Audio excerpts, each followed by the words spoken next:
Hello and welcome to One on One. I'm Vernon Ramasar. I'm very pleased to say that my guest today is His Excellency Malay Mishra, who's of course the High Commissioner of India. Your Excellency, welcome to the program. Thank you very much. It's a great pleasure having you here in advance of Indian Arrival Day. You've been in the country about 3 months now. What are your early impressions of Trinidad and Tobago? Well, my impressions have been very friendly, very favorable, very positive. The people are warm and friendly. The government is quite responsive. On the whole, a good place to work. It must be interesting to be in the diaspora and observe perhaps the slight nuances, the differences between the land of India and Trinidad and Tobago. That's right. It's a long way from India, but once you come here, you feel that it's actually a part of India. I mean, there are many parts here in this island which are no different from our towns and small villages in India. And I have been traveling here quite a bit, and I see those temples, those community centers, those chowpals, and people with even more devotion, with more fervor, and when they go into these pujas and all, quite like India. So it doesn't make me feel miss home at all. Does it remind you more of rural India or urban India? I think more of rural India. You go into those pockets. And as a matter of fact, I was here 2 years ago, of course in a different capacity. I was at that time serving as Joint Secretary in the Ministry of Overseas Indian Affairs. I had come exactly at this time to attend the Indian Arrival Day celebration in Port of Spain, accompanying my minister at that time, Mr. Vaila Ravi. And now coming back, it looks to me like I had never left this place. Well, you seem very much at home. And obviously, one of the roles of the High Commission is to promote Indian culture. Looking at the state of Indian culture in Trinidad and Tobago, do you think it is where it should be at this point?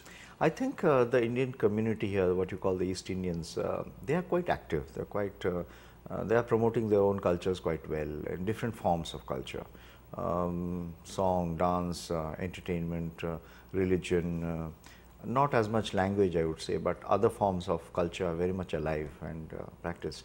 We from the High Commission, we have, as you know, this Mahatma Gandhi Cultural Center, which is actually functioning out of Karani, the temporary premises. We'd like to have our own centers come up sometime. This center is now promoting Indian dance, music, percussion. We have teachers. We have now extended the activities of the center. We are taking the center to various parts of the island. So they have in fact set up 2 outreach centers in Cuba and Pinal. And we are going to take this center again to Tobago, because I went to Tobago some time back. I found that there is an East Indian community there, and there are people in Tobago who also are interested in knowing more about Indian culture.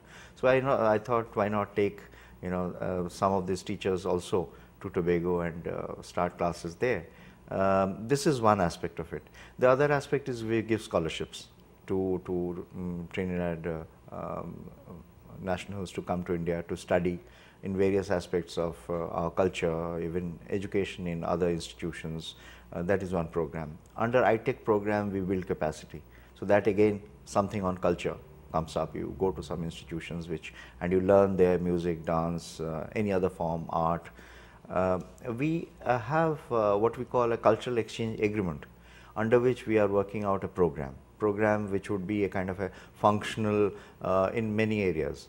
You have education, you have art and culture, information, youth and sports, different parts of that. So we are now working out with the government and with the various what we call the functional ministries, and seeing how best we can organize this program. To tell you, for the Indian Arrival Day, for example, the ICCR, the Indian Council for Cultural Relations, which is the external cultural arm of the Government of India to promote all Indian culture overseas, and this Indira Gandhi Center is a part of that ICCR. They have sponsored a big group of 9 members and 2 leading artists. One is a vocalist and the other is a Kathak dancer. So they are going to come, in fact, after 2 days. They are landing here on 28th. The same day, they give their inaugural performance in San Fernando. We are doing that program in collaboration with the mayor. And 29th and 30th, they are going to give full shows in Diwali Nagar. And there our partners are NCIC. Then on 31st, we take this group to Tobago. The first time that an Indian troupe from India is going to Tobago and performing for the people there. So that is also being done in collaboration with the local Tobago Indian community, plus the Tobago House of Assembly. So they are collaborating with us. That'll be quite a treat for them, I'm sure. They are all free. All the 4 shows are free to the public. And I would like all your listeners, viewers seeing this program to encourage these artists, come particularly to the Diwali Nagar shows on 29th, 30th. They'll be performing there in the evenings. That is one aspect. The other is on cinema. I was just now talking to Mr. Tony Maharaj, and he mentioned about Indian cinema. Long time back he used to bring good Indian cinema, and now there is a revival of sorts. I must say that we are in our own way launching what we call a cine club. We are going to show good Indian cinema, and it will be once a month viewing. We start our first movie. It's a recent movie called Chak De India. We had Shah Rukh Khan. I think all your people know Shah Rukh Khan. We start this movie on the 5th of June in Gaston Court, Shagwanas.